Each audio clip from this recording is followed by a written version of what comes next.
Hi everyone, hope you're doing well from wherever you're watching this channel, depending on your time zone.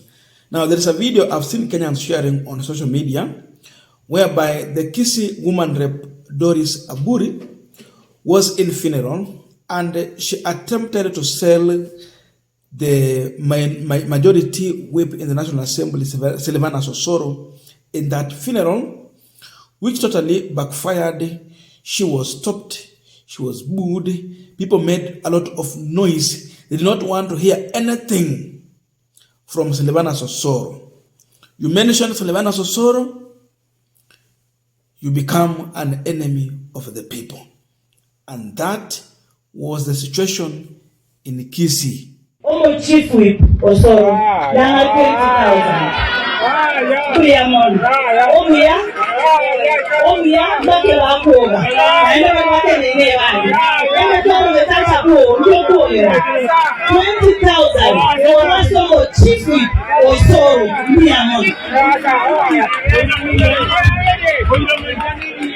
Chief Whip Osoro, Dana 20,000.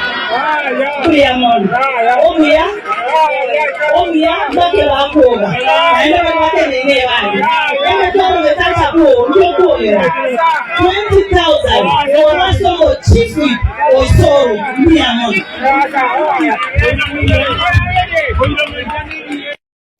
Now, Sylvana Osoro is one man who has tried to use every means possible, including state machinery, to destabilize the functions in Kisii in terms of county government operations. He has become, to an extent, the thorn in the flesh for Simba Arati to operate in Kisii. To an extent, he is using police officers to disrupt the county functions. So Simba Arati is even forced to go and record a statement in a police station just because a member of parliament is making the situation hard for him to operate. Now, with all this, the question is, in as much Osoro has used all the state machinery to try and bring down Simba Arati, why is the rejection of Osoro increasing in Kisii? Why? That's the question. But before we go deep into that, just a quick request for those who are watching and you have not yet subscribed, please consider subscribing. To our returning subscribers, I must say thank you so much.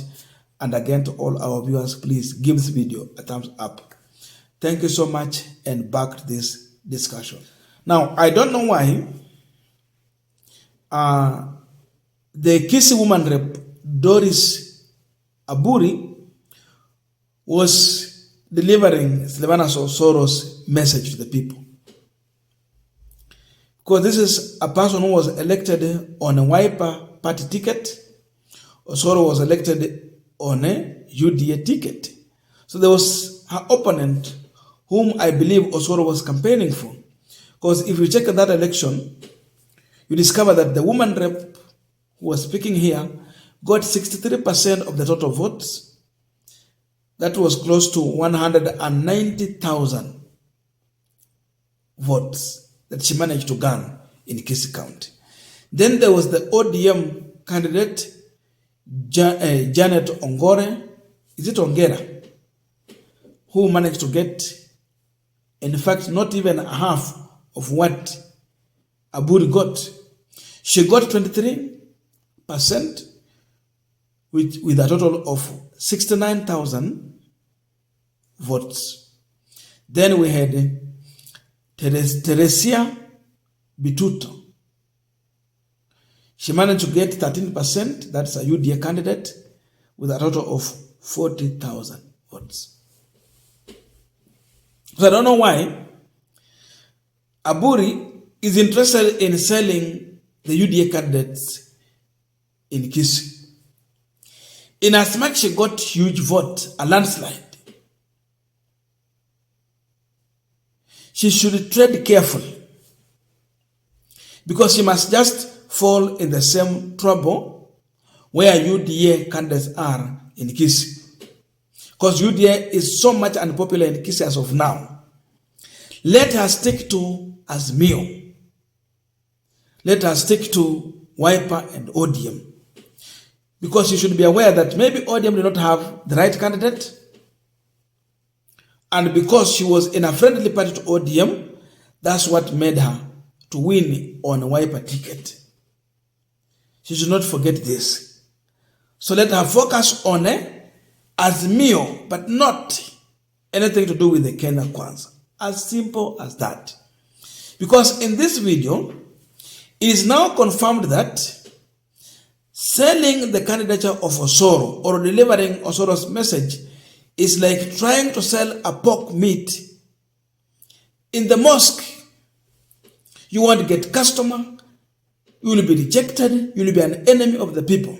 Because according to Holy Quran, pork is not, it has been listed as one of the animals that should not be consumed by Muslims. So it's prohibited. Hawakuli. Na wewe unajaribu kuuza mnyama kama huyo kwa msikiti, haitawezekana. So Osoro is becoming unpopular. The ground is rejecting him. And it is all heckling. The woman rep remained embarrassed just because she mentioned Osoro. Just because she was delivering Osoro's message.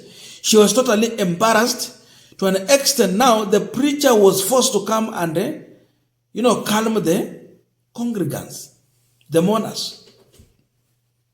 Imefika hiyo kiwango.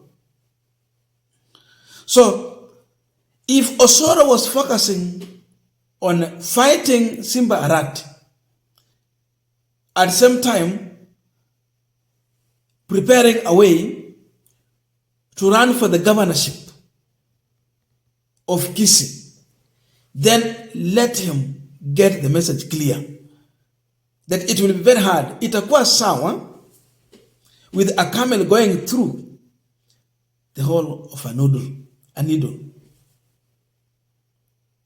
Yani Osoro kupigiwa kura kuwa governor wa Kisii itakuwa sawa na camel going through a hole of a needle. Haitawezekana. The reasons are obvious. This regime has failed in everything they have tried to touch on. Cost of living is a problem. Osoro is the one whipping people to support the UDA policies and bills in the National Assembly. So he is supporting impunity. Now you are bringing him here, trying to sell him to the people. Is a big no. This is a man who used police officers to disrupt a function whereby poor residents of Kisii were being issued by bursary through their governor. Instead of adding money to what the governor was giving, he disrupted and stopped the function. That means the people of Kisii were not served on that day. The poor did not get bursary on that day. How can you be now welcomed again? People will not be listening to you because you have been viewed as a man who is disrupting the delivery of services to the people of Kisii County. So you are an enemy of the Kisii residents. He had to be shut down. When the people are suffering in Kisii, Osoro stands up and tells the president everything is good, our people are enjoying, and therefore continue with your good work of oppressing the poor. He has to support government in every instance. You cannot be celebrated or welcomed. No one will listen to you as long as you are supporting the oppressor of the people.